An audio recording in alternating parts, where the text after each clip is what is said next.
우리 시편 119편 우리 97절입니다.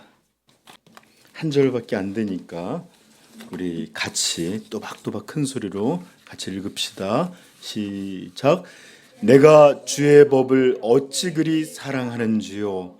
내가 그것을 종일 작은 소리로 읊조리나이다. 아멘. 내가 주의 법을 앉으세요. 내가 주의 법을 어찌 그리 사랑하는지요. 내가 그것을 종일 작은 소리로 읊조리나이다. 오늘 시인의 사랑이라는 제목으로 이런 말씀 증거하겠습니다. 자, 이제 말씀을 시작할 텐데 저는 잠시 하나님의 말씀을 듣는 우리 성도님들, 즉 청중에 대한 몇 가지 이야기들로 오늘 설교를 시작하려고 합니다. 이제 소형교회를 벗어난 중형 또는 대형교회들의 모습을 보면 대부분 적당한 이 작은 인원을 벗어나서 어느 정도의 규모가 있는 대부분의 교회들은 예배 형태를 보면 대예배라 부르는, 예배가 대예배도 있고 소예배도 있는지 모르지만 대예배라 부르는 성인 중심의 예배와 또 오후에 한 2시쯤 드리나 또는 4시쯤 드리는 청년부 예배, 또는 아침에 또 같이 어른들과 드리는 중고등부, 유초등부 예배, 그 다음에 유치부 예배도 있고 심지어 영화부 예배도 있고, 대형교회 가면 조금 의식 있는 교회는 사랑부 예배라고 해서 장애자들을 위한 예배까지 있어서 각 연령, 각 조건에 맞는 예배들로 이렇게 구분되어 있습니다.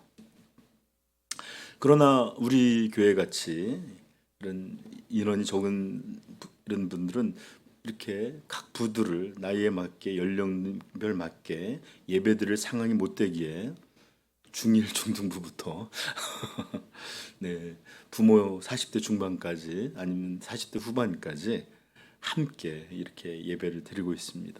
그러다 보니까 연령별 차이도 있고요. 또 그러다 보니까 이해력도 차이가 있을 수 있고, 중등의 관심과 대학생의 관심이 다르고 직장인의 관심이 다르고 부모의 관심이 또 달라요. 이러다 보니까 여러 가지, 또 그러다 보면 각자의 상황에 처해 있는 모습도 각자 차이가 날 수밖에 없습니다. 물론 각 부서들로 예배드린다 하여 청중의 차이라는, 청중 속에 있는 차이라는 문제가 아예 없어지는 것은 아닙니다. 그럼에도 비슷한 것들이 모여있길래 조금 줄일 수 있을지는 모르겠어요. 그렇죠? 왜냐하면 각 연령별로 모인다 할지라도 그 청중들의 영적, 즉 신앙적 상황이 다 다르기 때문에 그래요. 어떤 이들은 이제 막 전도되어 이게 도대체 뭔 말인지 용어 자체도 헷갈릴 수 있어요. 제가 예전에 증산동 교회를 가다 보면 이렇게 부처님 오신 날 이렇게 화계사에 이렇게 막 붙어 있는데 사바세계, 저게 도대체 무슨 말이지? 저도 잘 이해 못 하겠어요. 그러다 보니까 막 중생이든 뭐 이렇게 용어들 칭이든 이게 뭔 말인지도 모르겠고, 또 어떤 이들은 이제 막 예수 그리스도를 영접해서 거듭나서 어린 나이와 같이 사모함은 있으나 그것이 배경이 하는 의미들을 잘 모르고 듣는 그런 이들도 있을 수 있고, 어떤 이들은 정말 하나님의 말씀의 깊은 것까지도 나아가고 그 영광, 그 높이, 그 넓이를 마음껏 누리고 싶은 그런 성숙한 신앙인도 함께 있을 수 있기 때문에 그렇습니다. 이렇게 성도들 간의 차이는 아마 우리 교회 같이 인원이 많지 않은 그런 교회에서 더 현저하고 어려운 문제일 수도 있어요. 왜냐하면 인원은 적지만 연령의 폭 굉장히 넓죠. 또 우리는 알잖아요. 한 사람이 도대체 전체 교회는 몇 프로입니까? 한 예배를 못 드린다 할지라도, 그러니 너무 한 사람 한 사람이 소중하고 귀해요. 그런데 이들의 신앙적 정도나 욕구가 너무나 차이가 나고, 또 그들이 겪고 있는 상황들, 또 이런 부분도 너무 또 다르기 때문에 모두를 이해시키고 또 모두를 함께 먹고 만족할 만한 그런 말씀을 전하는 것이 능력 없는 종으로서는 참 어렵습니다. 어떤 이에게는 지금 우유가 필요한 상황인데 또 어떤 이들은 저는 질긴 갈비가 좋습니다. 이런 분들도 있단 말이에요. 그러니 한꺼번에 이렇게 먹이기가 쉽지 않나요? 식사 준비하는 회장님 어렵죠? 어려서 아이부터 어른까지. 자, 그러므로 저는 우리 성도님들에게 말씀을 듣는 성도님들에게 부탁드리고 싶은 것이 있습니다. 연령이 어리거나 아직 신앙의 연수가 적은 이들은 여전히 여러분들이 잘 알고 있는 것이랄지라도 복음의 기초, 신앙의 처음 원리가 되는 그런 말씀들, 이런 것들을 끊임없이 들어야 돼요. 그러다 보니까 이런 이야기를 몇 번씩 하시는 거야 할 정도로 아마 그런 마음이 들 텐데 오늘도 그런 내용들이 좀 나와요. 그러니까 좀 이해해 주셔야 돼요. 우리는 같이 드리고 있고 또 같이 자라가야 되기 때문에 그렇습니다. 그러니까 그런 초보의 말씀이 들리면 다시 한번 기초를 다지는 시간으로 삼아주시고 또 우리 어리거나 또는 신앙을 시작한 지 얼마 안 되는 이들은 우리 또 다른 성도님들도 함께 예배를 드리는 것이기에 매번 기초적인 말씀만 할 수 없고 어느 정도는 신앙의 우리 찬송가도 아까 보면 성경에 있는 어떤 배경 내용을 모르면 이게 왜 그런 가사가 나오는지를 모르는 게 많아요. 야곱이 참게요. 이런 뭐예요 도대체? 모른단 말, 그렇죠? 그러므로 어느 정도 기초 지식을 전제로 또 나오는 어려운 말씀도 있다는 것들을 좀 이해하셔서 비록 어렵게 느껴질 수도 있고 이게 뭔 말인가 할 수 있다 할지라도 부디 또 우리 엄마 아빠도 또 단단한 음식을 바라는 우리 어른들도 있다라는 것을 좀 이해해 주셔서 나도 빨리 저 말씀을 이해하는 단계까지 가야지 할 수 있는 그런 소망을 갖기를 축복합니다. 자, 이런 신앙의 이런 청중의 수많은 차이를 넘어서 저는 소망이에요. 우리 모든 성도님들이 살아계신 하나님, 이분이 직접 우리에게 들려주신 거룩한 말씀들로 매번 들려줄 수 있기를 소망합니다. 하나님은 전능하신 이 시기에 우리 모두를 살리시고 먹이시고 만족해 하시는 그럴 수 있는 분이십니다. 그러므로 우리 모두는 갓난아기와 같이 순전하고 신령한 하나님의 말씀의 젖을 사모하며 그분이 능력 베풀어 주시기를 간절히 사모하십시다. 아멘.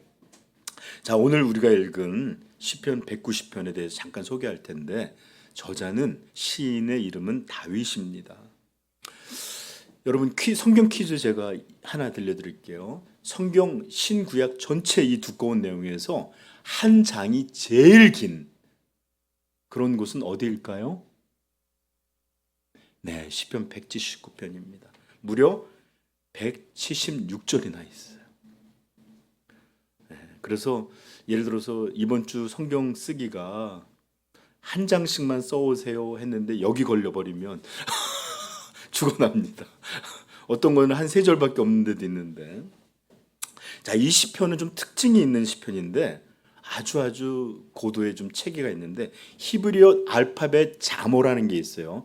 A, B, C, D 이런 것처럼 알렙, 벳, 기메 이런 식으로 쭉 나가는 자모가 22개가 있는데 이 22개의 첫 단어 이렇게 첫 A면 A로 시작하는 단어로 시작합니다.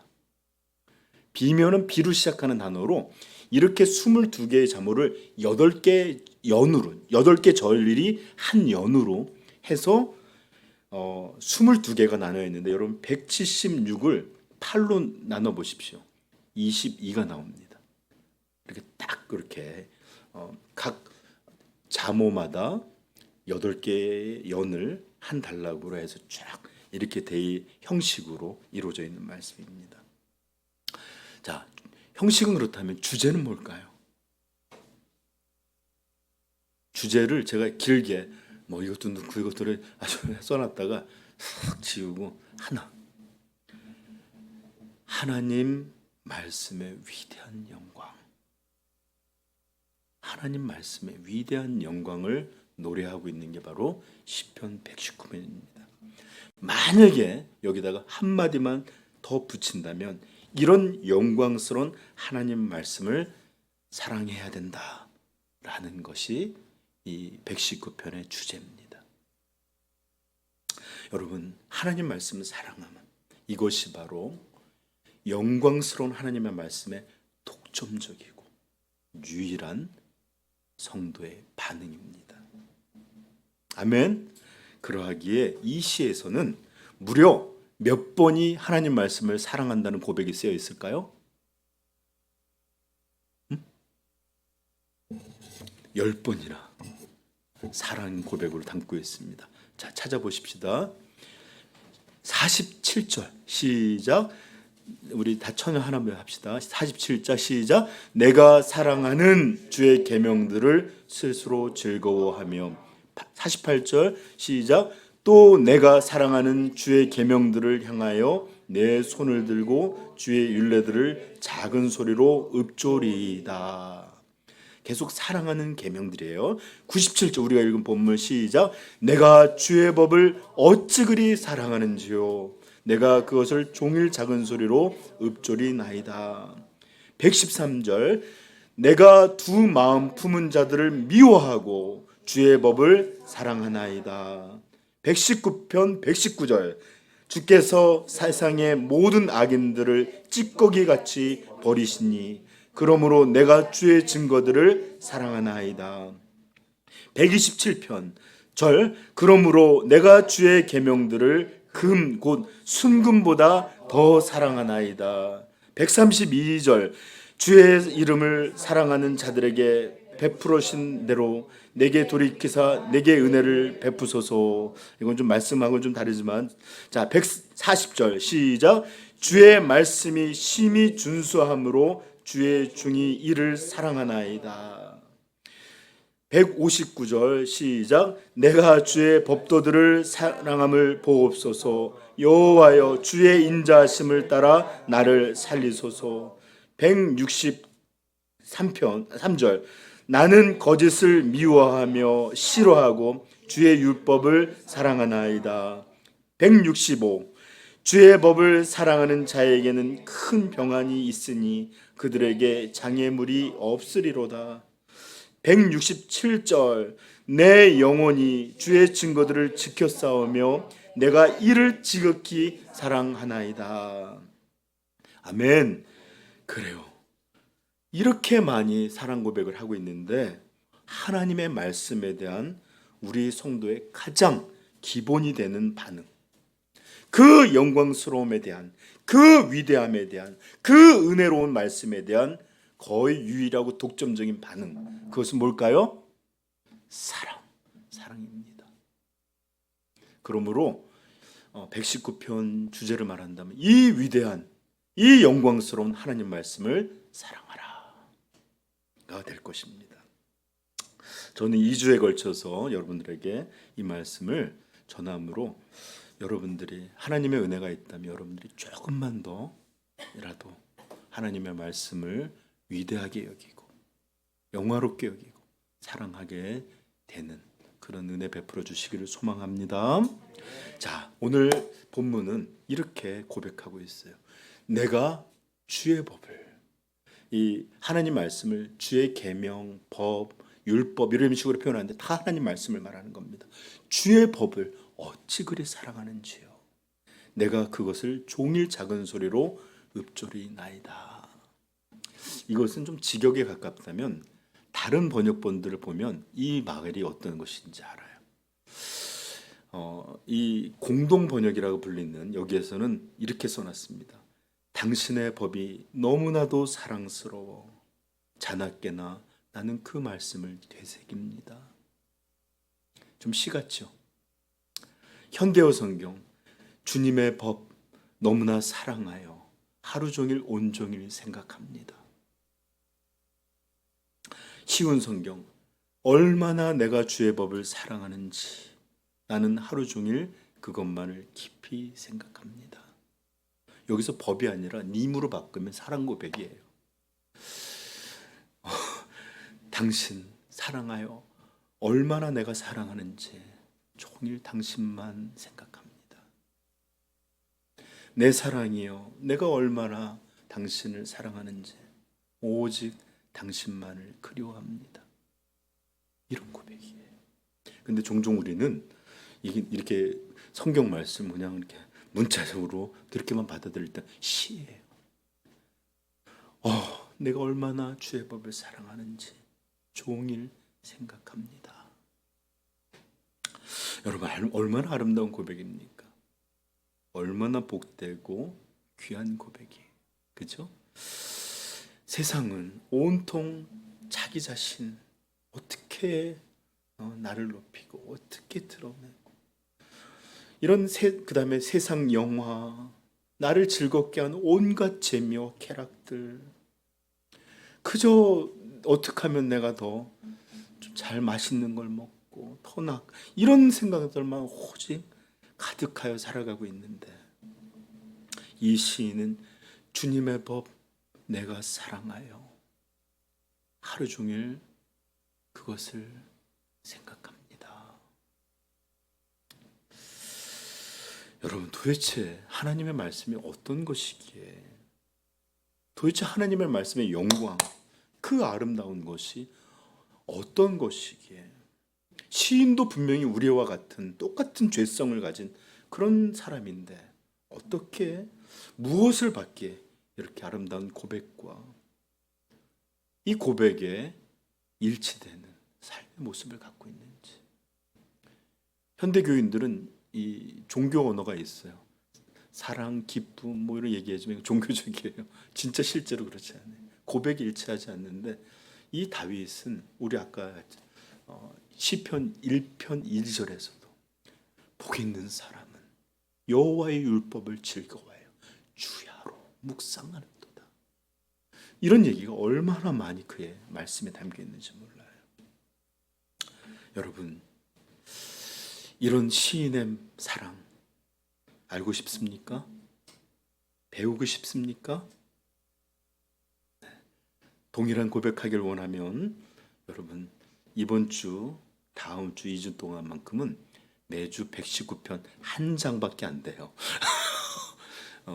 일주일에 한 번씩 다 읽어보고 오실 수 있기를 축복합니다.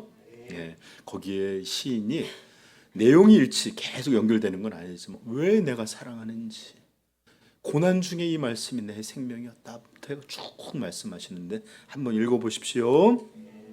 자, 그러나 저는 어떻게 이렇게 사랑할 수 있는지 대답을 119편에 한정해서 여러분한테 전하려고 하지 않습니다. 아니, 오히려 성경 전체를 통해서 살필 것이고, 또 신약에 더 밝게 드러난 계시를 근거해서 여러분들한테 전하려고 합니다.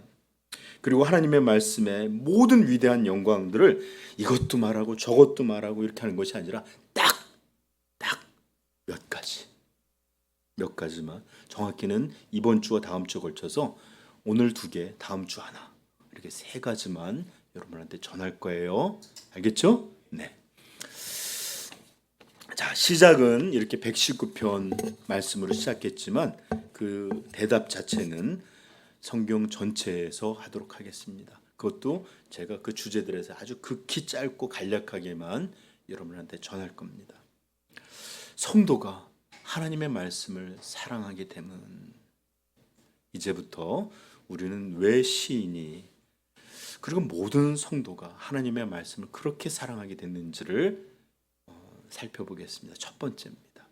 그 첫 번째는 뭘까요? 하나님의 천지 창조가 바로 이 하나님의 말씀으로 이루어졌기 때문에 우리는 하나님의 말씀을 사랑합니다. 좀 부끄러운 얘기지만 제 얘기를 종종 말씀드리면, 제가 설교를 준비하려면 그렇게 이 부담에 대해서 자꾸 미뤄둘 때가 있어요. 해야 되는데 막 왜냐하면 이게 그냥 내 이야기를 전하는 게 아니라 너무 중요하고 어쩌면 성도들의 생명이 걸려 있는 일이기에 자꾸 부담이 되니까 미뤄둘 때가 있어요. 그때 제가 종종 유튜브에서 한두 가지 보는 게 있는데 그렇게 그때뿐만 아니라 종종 봅니다. 유튜버들이 각 지역 막 등산을 하는 이렇게 사람이 나오는 게 아니라 이렇게 막 여기 등산로를 설명해주고 자전거를 타면서 뭐 어디를 도는 이런 장면을 보여주기도 하고 여행 가서 이런 영상들을 보여주는데 어저께도 하나 봤는데 죄송합니다. 전 대만이 그런 곳인지 몰랐는데 대만을 가서 이렇게 그 대만이 굉장히 높은 산들이 많더라고요. 엄청나게 아름답더라고요. 이렇게 그 비행기를 띄워서 이렇게 촬영도 하는데 와 깜짝 놀랐습니다. 그런 영상들을 보고 있으면 얼마나 이 세상이 아름다운지 그 자연들은 초록 아주 이렇게 반듯반듯 빛나는지 푸른 초원들, 대지들 또는 아름다운 산, 강들 그 다음에 그 넓은 바다 그리고 섬들 그곳을 채우고 있는 생명들 동물, 새들, 물고기, 곤충들 얼마나 이 우리가 살고 있는 이 세상은 기적의 행성으로 생명체들이 넘쳐나는지 몰라요.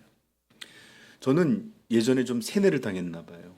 우리나라만 최고로 아름다운 줄 알았어요. 삼천리반도 금수강산 막 우리나라만 뭐 그런 줄 알았더니 제가 여기저기 가보면 정말 다 멋있더라고요. 정말로 하나님 지으신 모든 세계가 아름답습니다. 아멘. 그렇지 않은가요? 우리 프랑스 갔다 오신 분 이태리도 들리셨다는데 다 아름답죠?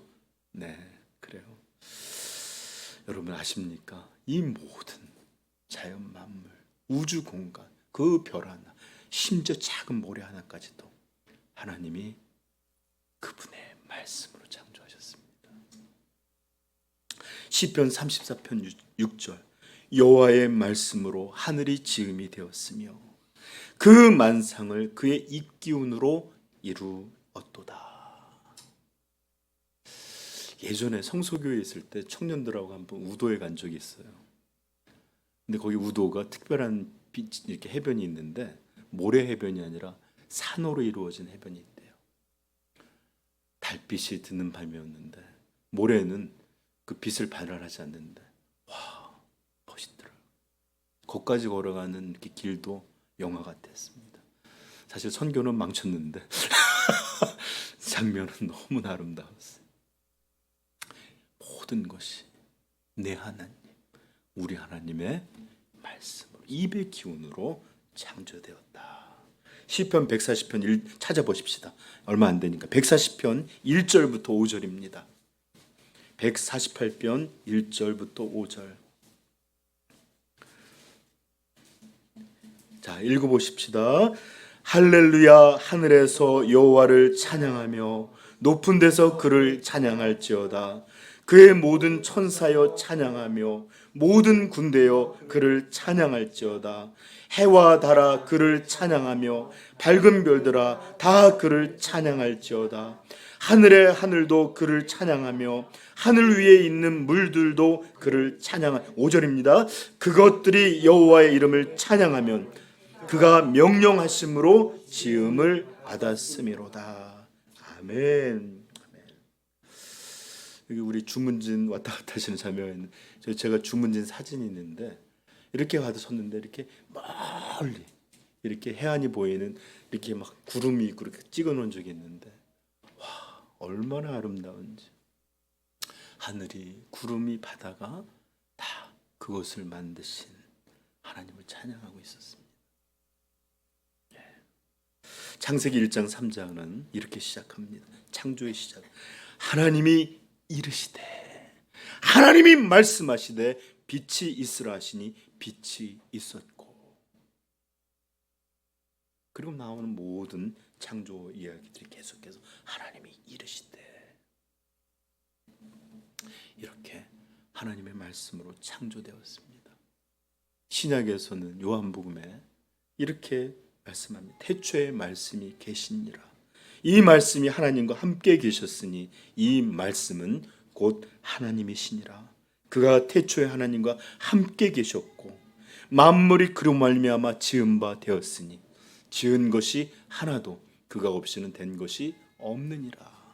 이러므로 말씀이 창조하심을 더 설명했고 많이 있지만 히브리서 3장 하나만 11장 3절 하나만 읽겠습니다. 믿음으로 모든 세계가 하나님의 말씀으로 지어진 줄을 우리가 아나니 보이는 것은 나타난 것으로 말미암아 된 것이 아니니라.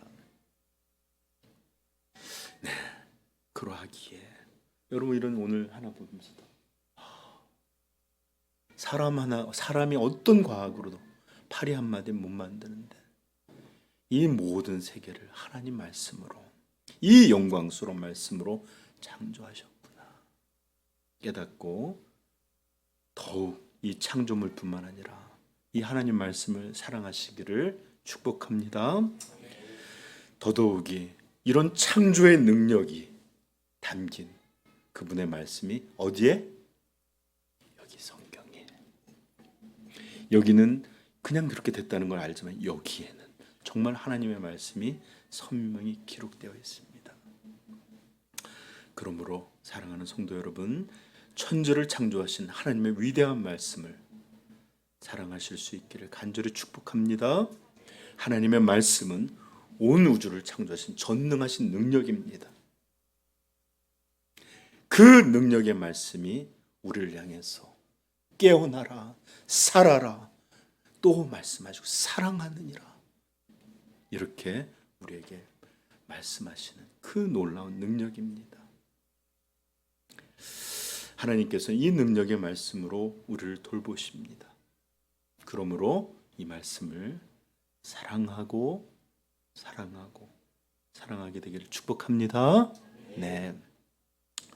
자, 두 번째. 왜 시인은 그렇게 하나님의 말씀을 사랑했을까? 아니, 성도들은 왜 그렇게 하나님 말씀을 사랑할까? 이것의 가장 큰 이유는 뭘까요? 그것은 잘 들으세요. 하나님이 그분의 말씀으로 우리를 구원해 주셨기 때문입니다. 아멘. 자, 여기서 잠깐만 저는 여러분들에게 말씀의 흐름을 끊고 오늘날 현도교회들이 성경을 분명히 가르치지 않고 있음에 제가 좀 느끼는 두려움에 대해서 여러분한테 좀 말씀을 전하려고 합니다. 대부분의 교회는 한 사람이 교회에 나오게 되거나 출석하게 되면 그 사람을 곧 그리스도인으로 간주합니다. 그러나 진짜일까요? 아니에요. 성경은 절대로 그렇게 말씀하시지 않았습니다. 하나님의 말씀이신 예수께서는 뭐라고 말씀했는지 예수께서 대답하여 이르시되 진실로 진실로 내게 이르노니 사람이 거듭나지 아니하면 하나님 나라를 볼 수 없느니라.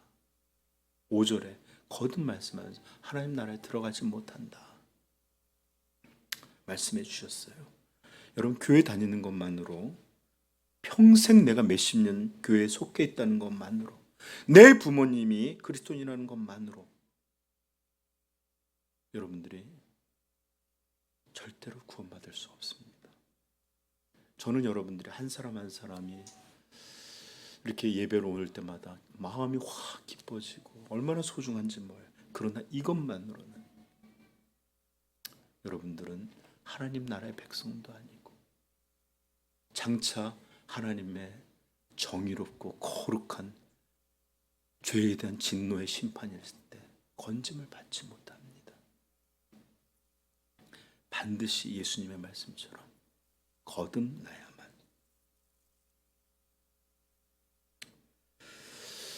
하나님 나라에 들어가고 백성이 될 수 있다는 것을 기억하십시오. 거듭나야만 죄의 책임에서 벗어납니다. 거듭나야만 죄의 오염에서 이제부터 벗겨진 이런 일들이 일어날 수 있습니다. 그러므로 우리 모든 성도님들의 그저 눈에 보이는 교회만 속해 있지 않고 거듭난 이들에게 속해 있는 영적인 교회, 우주적인 교회에도 함께 속해 있는 그런 참된 성도이기를 우리 간절히 소망하십시다. 어른서부터 가장 작은 아이까지 우리 모두가 참된 하나님의 자녀 되기를 우리 교회 삼위영광교회의 소원입니다. 기도하십시다. 자, 그렇다면 하나님은 어떻게 하나님을 조금도 원하지 않고 필요하지 않고 존중히 여기지 않는 그런 사람들을 구원하시는가? 어떻게 이런 이들을 하나님의 백성으로 만드시는가? 어떻게일까요? 성경은 이렇게 말합니다. 사도행전 11절에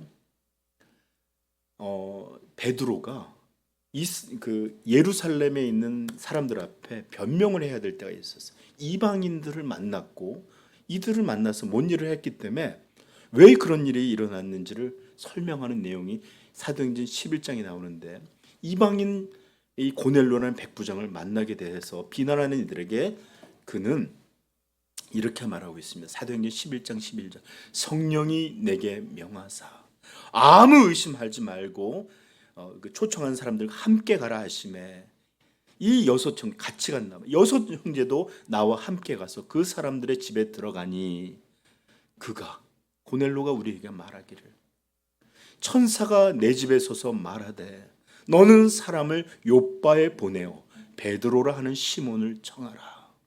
그가 너와 내 온 집이 구원받을 말씀을 내게 이르리라 함을 보았다 하거늘. 여러분, 하나님 천사를 통해 구원하지 못하실까요? 아니에요. 그럼에도 불구하고 복잡한 과정을 거쳐서 베드로가 와서 예수 그리스도라는 분, 이분이 누구시고 어떤 일을 행하셨는지 구원받은 말씀을 전하게 하심으로 그들을 구원하시는 이런 일을 행하십니다.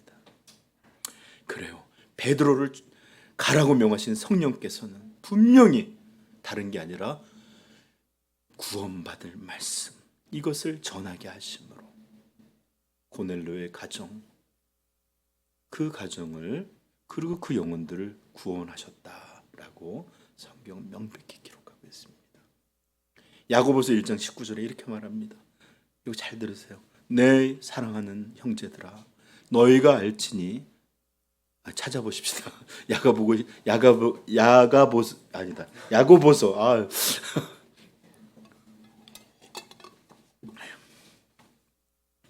야고보서 1장 19절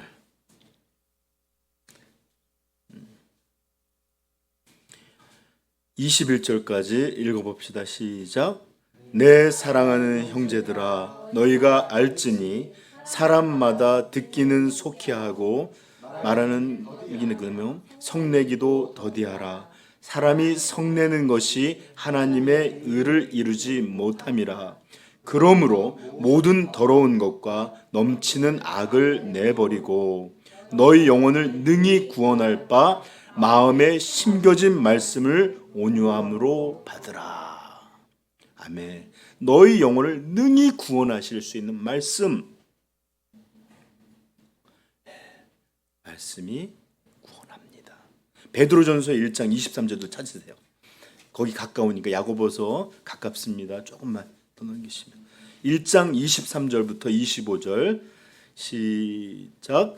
너희가 거듭난 것은 썩어질 씨로 된 것이 아니요 썩지 아니할 씨로 된 것이니 살아있고 항상 있는 하나님의 말씀으로 되었느니라.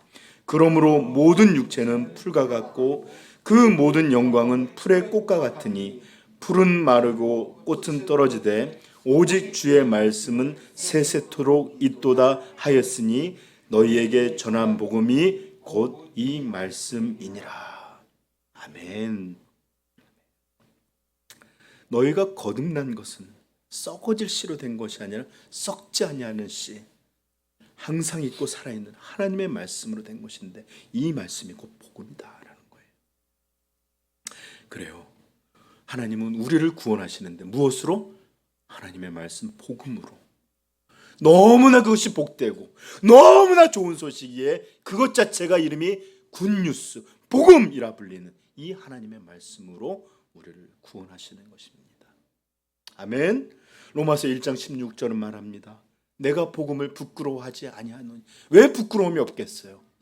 여러분 부모님이나 여러분들의 형제 자매가 범죄자처럼 가스실에 죽던지 목매달아 죽던지 전기 의자에 죽었다. 이거 부끄러운 일 아니겠어요? 말하지 못할 것입니다. 십자가에 달려 그 참혹한 이 범죄자의 죽었기에 모양은 부끄러울 수 있습니다. 그러나 이것이 무엇인지 설명. 내가 복음을 부끄러워하지 아니오노니. 이 복음은, 이 죽음은 모든 믿는 자에게 구원을 주시는 하나님의 능력이 됨이라. 아멘. 그래서 마틴 루터는 오늘 주보에 보시면 제가 일부분 읽어드릴게요. 복음은 모든 믿는 자를 구원하는 능력입니다. 다른 말로 하면 복음은 복음을 믿는 모든 자들을 구원하는데 강력한 능력이 있는 하나님의 말씀입니다. 이 복음은 정말 하나님을 통해 하나님으로부터 온 것입니다. 하나님의 능력이라는 것을 하나님으로서의 전능하심에 따른 능력을 뜻하는 것으로 이해하시면 안 됩니다. 그 능력은 그 능력으로 인하여 어떤 사람이나 어떤 것을 능력 있게 하고 힘 있게 한다는 것을 뜻합니다. 아멘. 즉 하나님은 그 복음의 말씀으로 그 능력으로 우리를 구원하신다. 아멘.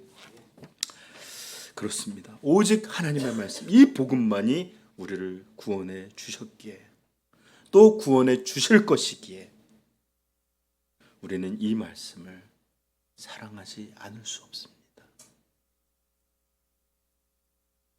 누군가 내 생명을 건진 이가 있다면 감사하지 않는 이가 있을까요? 그에게 애정을 갖지 않을 수가 있을까요? 여러분 잘 들으십시오. 복음 없이는 절대로 구원을 받을 수 없습니다. 로마서 10장 13절 누구든지 주의 이름을 부르는 자는 구원을 받으리라. 누구든지. 그런즉 그들이 믿지 아니 그러나로 부르는 게 더 맞겠죠. 그런즉 그들이 믿지 아니하는 일을 어찌 부르리요? 듣지도 못한 일을 어찌 믿으리요? 전파하는 자가 없이 어찌 들으리요? 누구든 이 하나님의 말씀 복음만 들으면 구원을 받는데 어떤 죄인도 어떤 악도 어떤 행위도 다 구원을 받을 수 있는데 이 복음을 듣지 못하면 이것을 전해주는 자가 없으면 어찌 이런 놀라운 구원받음이 있을 수 있겠습니까? 로마서 10장 9절을 말합니다. 내가 만일 내 입으로 예수를 주로 시인하며 또 하나님께서 그를 죽은 자 가운데서 살리신 것을 내 마음에 믿으면 구원을 받으리라.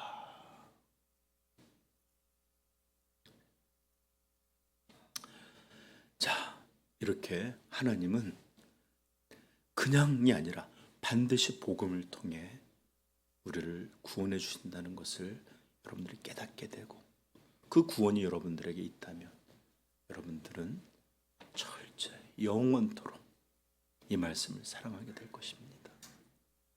그래서 찬송가 우리 불렀죠. 또 들려주시오. 날 구원하신 그 말씀 또 말해주시오. 저는 구원받은 이유 예수 그리스도의 십자가. 여러분들이 싫어할까 봐 못하지 한 번도 지루해 본 적이 없어요. 여러분 영원토록 우리가 불러야 될 찬송 제목, 그것이 바로 복음인 줄 믿습니다.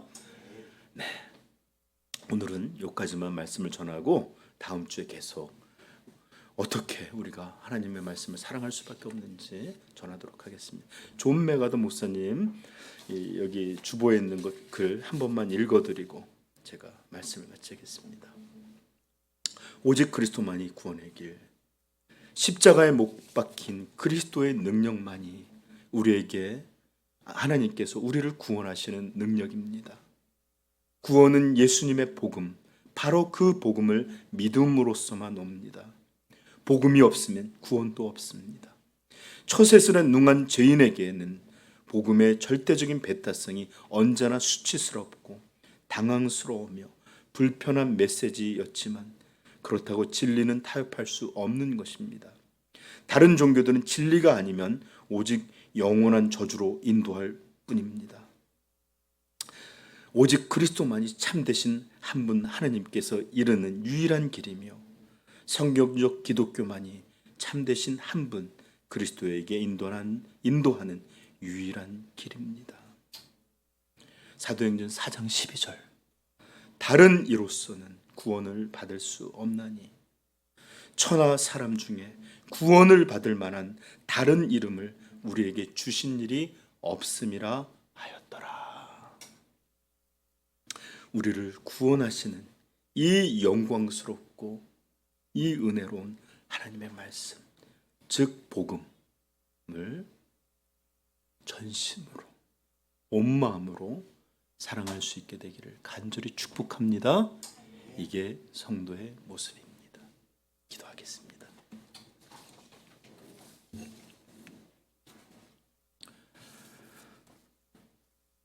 성도요, 오늘 시인이 들려줬던 것처럼 내가 주의 계명을 얼마나 사랑하는지 하루 종일 온종일 그것을 생각합니다. 이런 사랑이 하나님의 말씀을 향하여 부어지고 있는지요? 온통 여러분들의 마음을 붙잡고 있는 것은 다른 사랑이 아닌지요? 사랑은 우리 성도가 참된 것을 보여줍니다. 우리가 이 하나님의 온전함에서 벗어나는 것은 바로 이 사랑의 타락에서 오는 것입니다. 자, 그러므로 오늘 여러분들 간절히 오직 하나님의 말씀을 사랑하는 성도 되기를 소망하면서 오늘 기도합시다.